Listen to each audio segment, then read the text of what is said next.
Hi my families எல்லோரும் எப்படி இருக்கீங்க? நல்லா இருக்கீங்களா? நான் ரொம்ப நல்லா இருக்கேன். நீங்களும் நல்லா இருப்பீங்கன்னு நான் கடவுள்கிட்ட வேண்டிக்கிறேன். இன்றைக்கி என்ன வீடியோ பார்க்க போகிறோம் அப்படின்னு பார்த்தீங்கன்னா, எங்களுடைய லவ் ஸ்டோரி தான் நிறைய பேர் கேட்டிருக்கீங்க. அந்த லவ் ஸ்டோரியை தான் சொல்ல வந்திருக்கோம் நாங்கள். அதுக்கு முன்னாடி நிறைய பேருக்கு நிறைய டவுட் இருக்குது. அந்த டவுட்டெல்லாம் கிளியர் பண்ணிடுறேன். ஃபஸ்ட்டு நான் வேலை செய்கிற இடம் எல்லோரும் எங்கேன்னு கேட்டுட்டு இருக்கீங்க. அது எந்த இடம் அப்படின்னு பார்த்தீங்கன்னா, நம்ம அம்பத்தூர்லேருந்து நம்ம ரெட்டில்ஸ் கேம்ப் போகிற ரூட் இருக்குது பார்த்தீங்களா, அங்கே புதூரில் தான் என்னுடைய கடை இருக்குது. மொத்தம் 2 இடத்துல இருக்குது. ஒரகடத்துலேயும் இருக்குது, புதூர்லேயும் இருக்குது, ஒயர்லெஸ்லேயும் இருக்குது என்னுடைய கடை. அந்த இடத்த தான் நான் கடை வச்சுருக்கேன். அதாவது ஓன் கடையான்னு கேட்குறீங்க. நான் ஓன் கடை இல்லை, ஓன் கடை வச்சுருந்தேன். ஆனால் இப்போ அது இல்லை, நான் எடுத்துட்டேன். இப்போ நான் வந்து வேலை செஞ்சுக்கிட்டு தான் இருக்கேன். எனக்கு ஒரு நாளைக்கு சம்பளம் பார்த்தீங்கன்னா 300 ரூபா தான். காலையில் 6:40க்கு நான் கடைக்கு போகணும், இல்லை 6:50க்கு கடைக்கு போகணும். 6:50லேருந்து நான் ரிட்டன் வீட்டுக்கு வரதுக்கு மணி 3:30 ஆகிடும். நான் கொண்டு போய் கணக்கெல்லாம் ஓனர்கிட்ட மெயின் பிரான்ச்சில் கொடுத்துட்டு அதுக்கப்புறம் தான் நான் வீட்டுக்கு வர முடியும். இதுதான் இந்த டவுட்டு உங்களுக்கு கிளியர் ஆகிருக்கும் அப்படின்னு நினைக்கிறேன். இன்னொரு டவுட்டு என்னென்னா, நான் வந்து ஒடிசாவா, அண்ணா ஒடிசாவான்னு கேட்குறீங்க. நான் ஒரு தமிழ் பொண்ணு தான், அவங்க மட்டும்தான் ஒடிசா, நான் தமிழ் பொண்ணு தான். என்னுடைய ஊர் சொந்த ஊர் எதுன்னு பார்த்தீங்கன்னா விழுப்புரம் தான். அதுக்கப்புறம் நாங்கள் இங்கே வந்து தங்கி வேலை செய்யும்போது தான் வந்து இவங்கள பார்த்தோம். அப்பா அம்மா நாங்கள் சின்னதாக இருக்கும்போதே இங்கே சென்னைக்கு வந்துட்டாங்க. அதுலேருந்து சின்னதுலேருந்து நான் இங்கே தான் இருக்கேன், சென்னையில் தான் இருக்கேன். எங்களுடைய லவ் ஸ்டோரி எப்படி ஸ்டார்ட் ஆச்சு அப்படின்னு பார்த்தீங்கன்னா, நான் பெருசாக படிக்கலாம் இல்லை, இவங்களும் படிக்கலை. இவங்களும் 15-16 வயசில் சென்னை வந்துட்டாங்க. அதனால் பார்த்தீங்கன்னா நான் பெருசாகவும் நானும் படிக்கலை, அவங்களும் படிக்கலை. இவங்களுக்கு ஒடிசாவில் வந்து எந்த இடம் எங்கே இருக்குதுன்னு கூட போக தெரியாது. ஒரு கவர்மெண்ட் ஹாஸ்பிட்டலுக்கு போனாலோ அப்படி இல்லைன்னா வந்து ஒரு சின்ன வயசில் வந்து நான் ஊர் விட்டு வந்துட்டேன்ல, அதனால அந்த ஊரில் வளர்கிற டைமில் தெரிஞ்சிருக்கணும். ஆனால் எந்த ஊர் வளராமல் இங்கே வந்துட்டேன். வேலை செய்கிற கஷ்டத்துலாக இங்கே வந்தேன் நான். அதனால் வந்து பார்த்திங்கன்னா இப்போ வந்து நாங்கள் 2 பேருமே தமிழ்நாட்டில் சென்னையில் அம்பத்தூரில் தான் இருக்கோம். ஒடிசா போனோம், இன்னொரு சூழ்நிலையால் நாங்கள் ரிட்டன் திரும்ப வந்துட்டோம். நான் அங்கேயே தங்குற பிளானில் தான் போனேன். பட் ஒரு சின்ன சூழ்நிலை, அதனால் நான் ரிட்டன் வந்திருக்கேன். அது என்ன ஏது அப்படின்றத நான் உங்களுக்கு நெக்ஸ்ட் வீடியோவில் சொல்கிறேன். உங்களுக்கு இந்த டவுட்டு கிளியர் ஆகிருக்கும் அப்படின்னு நான் நினைக்கிறேன். அப்புறம் என்னுடைய பேரை நான் சொல்லிக்கிறேன். அவங்களுடைய பேரை நான் வந்து சொல்லக்கூடாது. அதனால் வந்து நான் அவங்களுடைய பேரை, அவங்க அப்பா அம்மா பேரை நான் வந்து அவங்க வாயாலே சொல்ல வைக்கிறேன். என்னுடைய பேர் பார்த்திங்கன்னா சரண்யா பெகேரா தான். எங்கள் எல்லாருடைய பேரில் ஒடிசா பொண்ணு, ஒடிசா பையனை கல்யாணம் பண்ண தமிழ் பொண்ணுங்க எல்லாருக்குமே வந்து அவங்களுடைய டைட்டில் தான் வந்து பின்னாடி பேரோட சேரும். இப்போ என்னுடைய பேர் பார்த்தீங்கன்னா சரண்யா பெகேரா தான் என்னுடைய நேமு. மாமாவுடைய நேம் அவங்ககிட்ட கேட்டுக்கலாம். என்னோட பேர் வந்து சின்மய் பெஹரா. அப்பா அம்மா பேர்? அப்பா பேர் வந்து ஷியாம் சுந்தர் பெஹரா. அதே மாதிரி அம்மா பேர் வந்து மாலதி பெஹரா. அவ்வளோதான். அதுக்கப்புறம் அண்ணி அண்ணா அதெல்லாம் அப்புறமா சொல்லிக்கிறேன். அவங்களுடைய நேமு, அவங்களுடைய ஃபோட்டோஸ், வீடியோஸ் எல்லாமே நம்ம இன்னும் ஒரு 4 மாதம் ஒடிசா போனதுக்கப்புறம் நம்ம அங்கே பார்த்து தெரிஞ்சுக்கலாம். ஓகேங்களா? அப்புறம் வந்து இந்த யூடியூப் சேனல் நான் ரன் பண்ணி எனக்கு வந்து இத்தனாயிரம் சப்ஸ்கிரைபர் இவ்வளோ வந்தது, எனக்கு இந்த 3000 சில்லற சப்ஸ்கிரைபர் வந்ததே எனக்கு ரொம்ப ரொம்ப சந்தோஷம். எல்லாருக்கும் நன்றி சொல்லிக்கிறேன். எல்லாருக்கும் பெரிய நன்றி சொல்லிக்கிறேன். இன்னொரு விஷயம் யாருக்கு நன்றி சொல்லணும், ராதாக்கு தான் நாங்கள் தேங்க்ஸ் சொல்லணும். ஏன்னா அவளால் மட்டும்தான் எனக்கு இவ்வளோ சப்ஸ்கிரைபர், இத்தனை ஆயிரம்னு சொல்கிறேன். எனக்கு அந்த 1000, 500 சப்ஸ்கிரைபர், 100 சப்ஸ்கிரைபர் கூட எனக்கு ரொம்ப சந்தோஷம்தான். அதனால் நான் ரொம்ப வளவலன்னு பேச விரும்பல. சரி வாங்க எங்களுடைய லவ் ஸ்டோரிக்குள்ளே போகலாம். அப்புறம் இன்னும் ஒரே ஒரு விஷயம் மட்டும்தான். என்னுடைய ஏஜ் கேட்டிருக்கீங்க. என்னுடைய ஏஜ் பார்த்திங்கன்னா 31 ஆகுது. நான் 2017 தான் நாங்கள் கல்யாணம் பண்ணோம். என்னுடைய ஏஜ் பார்த்திங்கன்னா 31. எனக்கு ஒரே ஒரு பையன் இருக்கான். அவன் பேர் ஹரிசங்கர் பெகேரா. இவங்களுடைய வயசை வந்து இவங்ககிட்டே கேட்டுடலாம். அவன் வயசு சொல்லுங்கள். 36. என்னோட வயசு 36 வயசு ஆகும். 36 + 37 நடக்க போகுது அவங்களுக்கு. சரிங்களா? அப்போ அவங்க அதே மாதிரி இந்த சரிங்களான்றதெல்லாம் கொஞ்சம் நான் மாற்றிக்கிறேன். எனக்காக கொஞ்சம் டைம் கொடுங்க. அப்புறம் இன்னொரு விஷயம் சொல்ல போனால் எடிட்டிங் நான் சத்தியமாக சொல்கிறேன், எனக்கு படிக்க தெரியாதுங்க. அதனால தான் வந்து நான் ஒரு சில விஷயத்தையும் வந்து நான் கற்றுக்கிறேன். எனக்கு இந்த ஆக்டிங்னால் எனக்கு ரொம்ப பிடிக்கும்.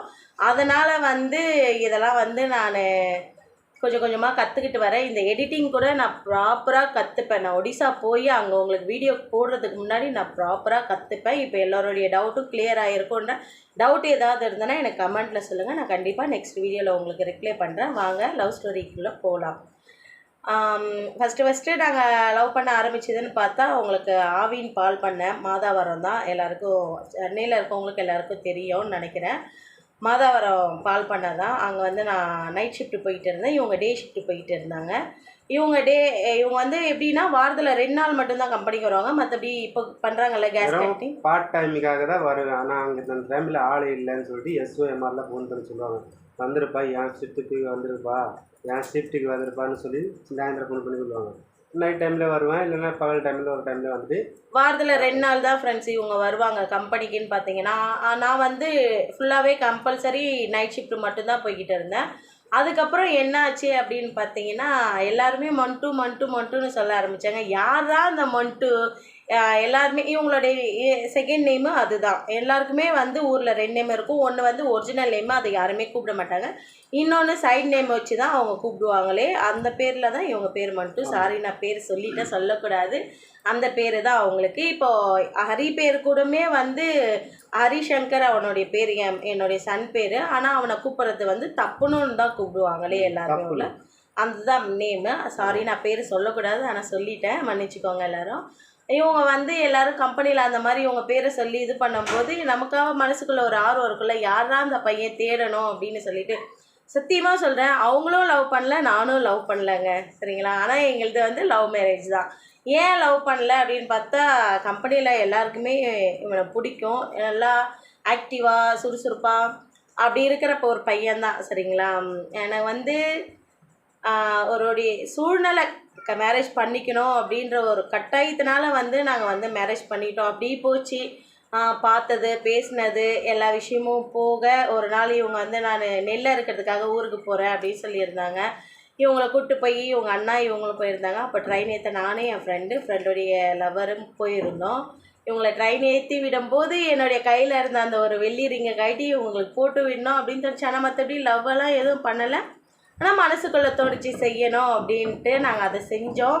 அதுக்கப்புறமேட்டுக்கா வந்து இவங்க எனக்கு ஒரு நாள் வீடியோ கால் பண்ணாங்க. ஊரில் நெல் அறுத்துக்கிட்டு இருக்கும்போது இவங்களுடைய நிலத்தெல்லாம் காமிச்சிட்டு இருந்தாங்க. அப்போ அப்படி காமிக்கும்போது என்னுடைய அப்பா வந்து வீடியோ காலில் வந்து நான் பேசிகிட்டு இருந்ததை வந்து பார்த்து தப்பாக புரிஞ்சுக்கிட்டாரு. அது வரைக்குமே இவங்க நான் லவ் பண்ணுறேன்னு சொல்லலை, அவங்களும் சொல்லலை, நானும் சொல்லவே இல்லை. எதுவும் சொல்ல, அது வரைக்கும் எதுவும் சொல்ல. லவ் பண்ணுறோம் அப்படின்ற விஷயம் வந்து மாமா வந்து தப்பாக புரிஞ்சுக்கிட்டு சண்டை அடி ஆகிட்டு அந்த மாதிரி நிறைய நடந்து. அப்பா வந்து என்னை எதுவுமே ஒரு வார்த்தை கூட கேட்காம திடீர்னு ஒரு பையன்கிட்ட நான் வீடியோ கால் பேசுகிறேன் அப்படின்னு தெரிஞ்ச உடனே என்னை போட்டு செம்ம அடிக்க ஆரம்பிச்சிட்டாரு. அடித்த உடனே எனக்கு வந்து மனசுக்குள்ளே நான் சொல்கிறேன், என்னை ஒரு வார்த்தை கூட பேச விடவே இல்லை அப்பா. இந்த பீரோ தான், சரிங்களா. இப்போ நான் அம்மா வீட்டில் இருந்து தான் வீடியோ எடுத்துகிட்டு இருக்கேன். இந்த பீரோ தான், ஆனால் ஃபஸ்ட்டு வேறு வீட்டில் இருந்தாங்க. இந்த வீட்டு பீரோ பக்கத்தில் நான் உட்காந்துங்கிறேன். நல்லா ஒரு இடுக்கில் போய் மாட்டிக்கினேன் நான். அப்போ வந்து நான் ஒல்லியாக இருப்பேன். உங்களுக்கு அந்த ஃபோட்டோவும் சென்ட் பண்ணுறேன் நான். அப்போது அந்த பீரோ சந்தில் வச்சு எங்கள் அப்பா என்னை பொலன்னு பொழக்கிறாரு ஃப்ரெண்ட்ஸ், சரிங்களா. செம்ம அடி அவர்கிட்ட வாங்கி அதுக்கப்புறமா நான் அழுதுகிட்டே குளிச்சுட்டு நைட் ஷிஃப்ட்டுக்கு கிளம்பிட்டேன். அப்போது இவங்ககிட்ட நான் ஃபோன் பண்ணி நான் சொல்கிறேன், இந்த மாதிரி அப்பா என்னை அடிச்சிட்டாருமா, உங்ககிட்ட பேசின தப்பாக புரிஞ்சுக்கிட்டு என்னை அடிச்சிட்டாரு, நான் என்ன பண்ணுறதுன்னு தெரியல, நான் வேலைக்கு வந்துட்டேன் அப்படின்னு சொன்னால் இவங்க சொன்னாங்க, 2 நாள் டைம் கொடுமா, நான் வந்துடுறேன், நான் வந்து பேசுகிறேன் உங்ககிட்ட அப்படின்னு சொன்னாங்க. 2 நாள் அப்படின்றத அன்றைக்கி நான் பேசின மறுநாளே இவங்க ட்ரெயின் ஏறிட்டு இருக்காங்க. ரிட்டன் இவங்க ட்ரெயினில் வரும்போது நான் வந்து இன்றைக்கி சென்னை வந்து இறங்கிடுவேன் 4 மணிக்கா, நீங்கள் வாங்க அப்படின்னு சொல்லி கூப்பிட்டதுனால நான் போனேன். போயிட்டு இவங்களை ரிட்டன் கூப்பிட்டு வந்து மாத்தூரில் தான் இவங்க ரூம் இருந்தாங்க. மாத்தூரில் அந்த ரூமுக்கு போய் இவங்களை விட்டுட்டு பேக்கெல்லாம் நான் வச்சுட்டு குளிச்சுட்டு வந்துடுறேம்மா அப்படின்னு சொன்னாங்க. சரின்னு சொல்லிவிட்டு இவங்க குளிச்சுட்டு வந்தாங்க. எந்த ஒரு கேள்வியுமே என்னை கேட்கல. நான் உன்னை கல்யாணம் பண்ணிக்கிறேன், நான் உன்னை லவ் பண்ணுறேன், எந்த ஒரு விஷயமே சொல்லாமல் கொள்ளாமல் என் பேக்ரவுண்டு என்ன, நான் எப்படி ஏது, எந்த ஒரு விஷயமே தெரியல. மிஞ்சி போனால் என்னை ஒரு கம்பெனியில் 6 மாதம் பார்த்துருப்போம், அவ்வளோதான்.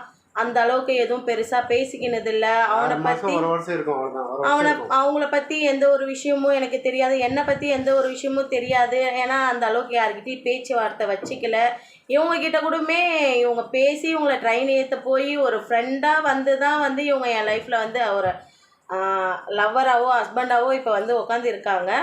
அந்த மாதிரி தான் வந்து நாங்கள் போயிட்டு இவங்களை ட்ரெயின் ஏற்றிட்டு வந்ததுக்கப்புறம் இவ்வளோ பிரச்சனை ஆனதுக்கப்புறம் வந்து இவங்க என்கிட்ட ஓப்பனாக சொன்ன ஒரே விஷயம் என்னென்னா, நான் உன்னை லவ் பண்ணுறேன், கொள்கிறேன், அந்த மாதிரிலாம் எதுவுமே சொல்லலை. ஒரே வார்த்தை என்ன சொன்னார்னா, நான் உன்னை கல்யாணம் பண்ணிக்கிறேன், நீ என்னை கல்யாணம் பண்ணிக்கிறியா, இப்படி தான் கேட்டாரே தவிர ஒரு வார்த்தை கூட ஃப்ரெண்ட்ஷிப் அவர் வாயால் இருந்து நான் உன்னை லவ் பண்ணுறேன், என்னால் தானே இப்படி ஆச்சு அப்படின்றதுலாம் அவர் சொல்லலை.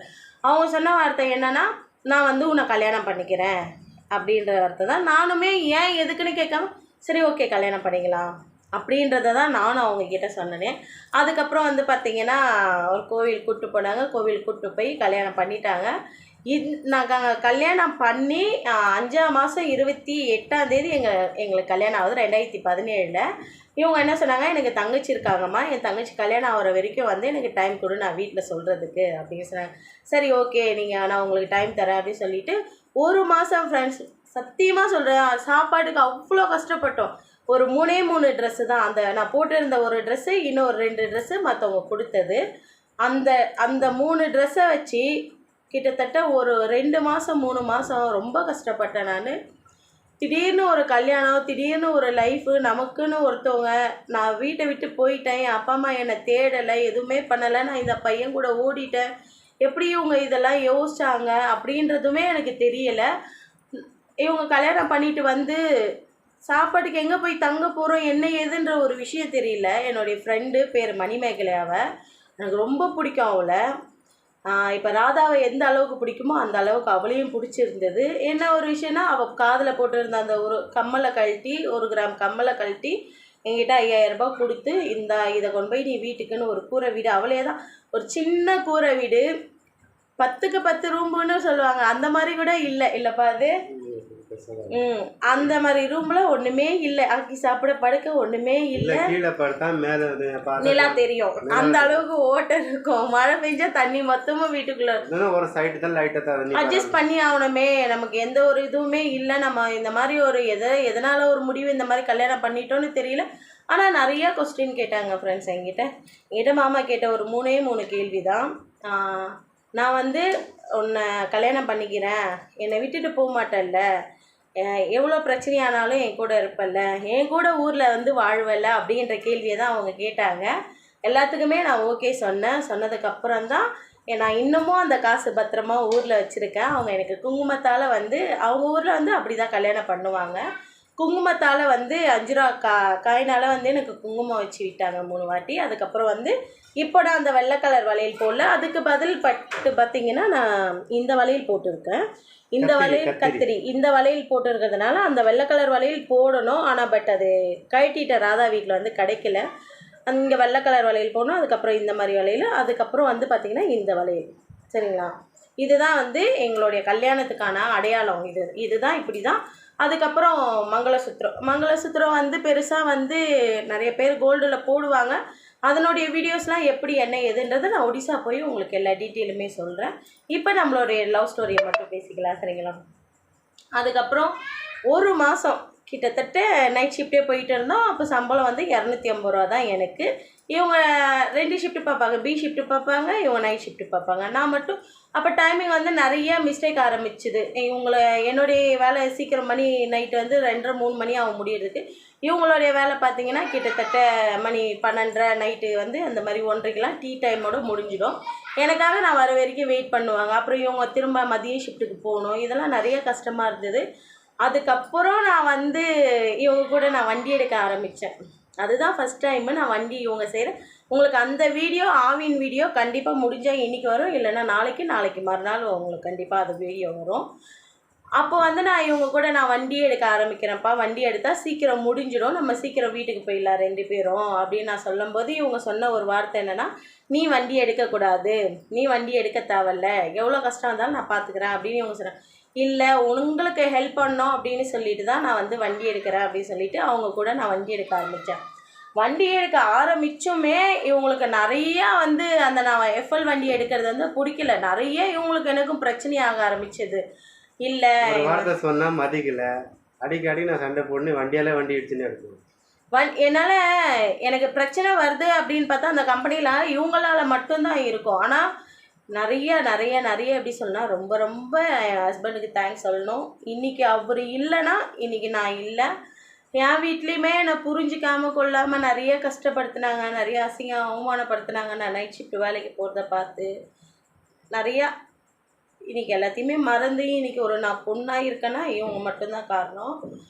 எப்படி சொல்கிறது, பெற்றவங்களே எந்த ஒரு விஷயத்திலும் என்னை நம்பலை.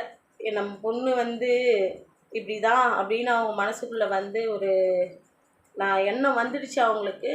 ஆனால் என்னை பற்றி எந்த ஒரு விஷயமே தெரியாமல் கொள்ளாமல் என் அப்பா அடிச்சிட்டாருன்னு சொன்ன ஒரு வாரத்துக்காக என்னை கல்யாணம் பண்ணாங்க. அதுவே எனக்கு ரொம்ப ரொம்ப சந்தோஷம். ஒரு மாதம் கிட்டத்தட்ட 1 மாதம் 1.5 மாதம் சம்பளம் வர வரைக்குமே சாப்பாட்டுக்கு ரொம்ப கஷ்டப்பட்டோம். அது என்ன கஷ்டன்றது அவங்களே சொல்லுவாங்க. நைட்டில் ப்ரெட்டு கொடுப்பாங்க, அந்த ப்ரெட்டு வாங்கிக்கிட்டு காலைல அதுதான் சாப்பாடணும். அது ப்ரெட்டு சாப்பிட்டு மதியானம் சாப்பாடு, காலைல சாப்பாடு சாப்பிட்றது, மதியானம் சாப்பாடு சாப்பிட்றதுக்கு கேன்டீனுக்கு போயிட்டு தான் சாப்பிடுவோம். நம்ம கேன்டீன் போனால் தான் சோறு, அதுக்கு ஒரு கப்பு சோறு தான் கொடுப்பாங்க. பசி எடுக்கும், என்ன பண்ணுன்னு சொல்லிட்டு பால் பேக்கெட் சூடு பண்ணி அதே குடிச்சிடுவோம். பால் பாக்கெட் எப்படி சூடு பண்ணுவோன்னா, இப்போ ஆல்ரெடி பால் வந்து காய்ச்சி தான் அது பால் வரும். அதை வந்து நம்ம எடுத்துகிட்டு போய் சுடு தண்ணி வந்து ஒரு இடத்த இருக்கும், அந்த சுடு தண்ணிக்குள்ளே நம்ம போட்டோம்னா பால் வந்து சூடாயிடும். அந்த கவரோடு தான் போட முடியும். என்ன பண்ணுறது, எங்களுடைய சூழ்நிலை, எங்களுடைய நிலமை அந்த மாதிரி. அதனால் வந்து நாங்கள் அதுக்குள்ளே போட்டு வந்துட்டோன்னா ஒரு 5 நிமிஷம் 10 நிமிஷம் கழித்து போய் எடுத்தால் பால் நல்லா காஞ்சிருக்கும். காய்ச்சின பால் தான் அது வந்து நமக்கு வந்து பச்சை பால் மாதிரி நம்மளுக்கு திரும்ப சில்லுன்னு வருது, பச்சை பால் அப்படின்னு நம்ம நினைக்கிறோம். ஆனால் ஆவின் பால் வந்து, ஆவின் பாலில் எல்லா பாலுமே வந்து பாக்கெட்டில் வர எல்லா பாலுமே வந்து காய்ச்சி திரும்ப நமக்கு வர பால் தான் பச்சை பாலாக நமக்கு வந்து அது தெரியுது. ஆனால் அது பால் வந்து காய்ச்சின பால் தான். இந்த மாதிரி இவங்க வந்து வேலை செஞ்சுட்டு இருந்தாங்க. 1.5 மாதம் சாப்பாடுக்கு ரொம்பவே கஷ்டப்பட்டோம். இவங்க வந்து எஃப்எல் எடுக்கிறதுனால ஒரு பாக்கெட் ப்ரெட்டு தருவாங்க. அந்த ஒரு பாக்கெட் ப்ரெட்டு லைன் எடுக்கிறதுனால வண்டிக்காரங்களாம் வந்து பால் பாக்கெட் தருவாங்க. வெளியே வந்ததுக்கப்புறம் அந்த பால் பாக்கெட், ஒரு பால் பாக்கெட் எடுத்துகிட்டு வருவாங்க. பச்சை பாலாகவே தான் குடிப்போம். பட்ரு கம்பெனிலேருந்து வரும்போதே அந்த ப்ரெட்டு கூட பட்ரு வச்சு கம்பெனிக்கு தெரியாமல் எடுத்துகிட்டு வருவோம். எடுத்துகிட்டு வந்து காலையில் எங்களுக்கு சாப்பாடு வீட்டுக்கு மணி 3, 3:30, 4 மணியெல்லாம் கூட ஆகும். அதுக்கப்புறம் வந்து வீட்டில் படுத்து 11 மணிக்கு எழுந்திருப்போம். காலையில் எழுந்திரிச்சு அந்த ப்ரெட்டை சாப்பிட்டு திரும்ப குளிச்சுட்டு 12:30 மணிக்கு கம்பெனிக்கு போனால் நமக்கு மதிய சாப்பாடு கிடைக்கும் அப்படின்னு சொல்லிட்டு கம்பெனிக்கு போய் நாங்கள் அங்கே சாப்பிடுவோம். அங்கே சாப்பிட ஆரம்பித்ததுக்கப்புறம் அந்த ஒரு வேளை சாப்பாடு திரும்ப 6 மணிக்கு கம்பெனியில் சாப்பாடு, 6, 6:30க்கு கம்பெனியில் சாப்பாடு, 2 வேளை சாப்பாடு நாங்கள் கம்பெனியில் சாப்பிடுவோம். ஒரு வேளை மட்டும் நாங்கள் வந்து பட்னி தான், பிரெட்டு பால் இது மட்டும் தான் கிடைச்சா சாப்பிடுவோம், இல்லைன்னா இல்லை. இப்படி அது கிடைச்சா சாப்பிடுவோம், இல்லைன்னா ஓகே கம்பெனிக்கு போனால் நம்ம சாப்பிட்டுக்கலாம் அப்படின்னு சொல்லிட்டு கூட வேலை செய்கிறவங்க கம்பெனியில் வந்து நிறைய சப்போர்ட்டு. ஒரு 3 மாதம் வரைக்கும் கம்பெனியில் மறைச்சி வச்சுருந்தோம் கல்யாணம் பண்ணிக்கல அப்படின்னு. அதுக்கப்புறம் தெரிய ஆரம்பிச்சிருச்சு. 3 மாதம் இல்லை, ஒரு 6 மாதம் கிட்டத்தட்ட தெரிய வந்துடுச்சு நாங்கள் வந்து இந்த மாதிரி கல்யாணம் பண்ணிக்கணும் அப்படின்னு சொல்லிட்டு. எல்லாருமே கேட்ட கேள்வி என்னென்னா, என் மண்ட்டு வந்து இந்த பொண்ணை கல்யாணம் பண்ணிட்டானா, அப்படியேப்பட்டவனா, இது வரைக்கும் அந்த மாதிரி தெரியலையே, யார்கிட்டையும் பேசி கொண்டு நாங்கள் பார்த்தது இல்லையே அப்படின்னு தான் வந்து ஒரு ஆச்சரியமாக பார்த்தாங்க. அதுக்கப்புறம் உண்மையாக அதுக்கப்புறம் லைஃப் ரொம்ப சந்தோஷமாக போச்சு. அன்னையிலேருந்து இன்னைய வரைக்கும் அந்த கூரை வீட்டில் வந்து ஒரு 1000 ரூபா வாடகையில் நான் போய் இன்றைக்கி 6000 ரூபா வாடகை கொடுக்குற அளவுக்கு இருக்கேன். நிறைய கஷ்டங்கள், நிறையா நஷ்டங்கள். இவங்களுடைய வீட்டில் வந்து எப்படி ஏற்றுக்கிட்டாங்க என்ன ஏதுன்றதெல்லாம் உங்களுக்கு நான் நெக்ஸ்ட் வீடியோவில் சொல்கிறேன் ஃப்ரெண்ட்ஸ், சரிங்களா? ஏன்னா இது ரொம்ப லாங்காக போகுது. நெக்ஸ்ட் வீடியோவில் சொல்கிறேன். அதுக்கப்புறம் வந்து எனக்கு ஒரே ஒரு சன் மட்டும்தான். அந்த இதுவும் நான் நெக்ஸ்ட் வீடியோவில் சொல்லும் போதே உங்களுக்கு சேர்த்து நான் சொல்கிறேன். எங்களுடைய லவ் ஸ்டோரி வந்து நான் பாதி இதோட முடிச்சுக்கிறேன். எதோட முடிக்கிறேன்னா, என்னுடைய ஹஸ்பண்ட் வந்து ஊருக்கு போயிட்டு வீட்டில் எப்படி லவ்வை சொல்லி ஓகே பண்ணாரா பண்ணலையான்றதை வந்து உங்களுக்கு நான் நெக்ஸ்ட் வீடியோவில் சொல்கிறேன். நாங்கள் எப்படி ஊரில் போய் திரும்ப கல்யாணம் பண்ணோம், இங்கே கல்யாணம் பண்ணது இல்லாமல் 2019 நான் உங்களுக்கு டேட்டை மட்டும் போனால் கோத்ரா கொஞ்சம் மாற்றணும், கோத்ரா மாற்றணும் அதுன்னு சொல்லிட்டு மாற்றணும். ஆமாம் ஃப்ரெண்ட்ஸ், கோத்திரம் மாற்றி அங்கே ஒரு அப்பா அம்மா நம்மளை தத்து எடுக்கணும். தத்து எடுத்ததுக்கப்புறம் தான் நம்ம கல்யாணம் பண்ண முடியும். அங்கே வந்து நான் உங்களுக்கு அதை வந்து நெக்ஸ்ட் வீடியோவில் சொல்கிறேன். ஏன்னா இது ரொம்ப லாங்காக போகுது. அதனால் இந்த வீடியோ இதோட நான் கட் பண்ணிக்கிறேன். ஓகேங்களா? இந்த வீடியோ பிடிச்சிருந்ததுன்னா please like and subscribe, share பண்ணுங்கள் ஃப்ரெண்ட்ஸ். ஓகே, பாய்.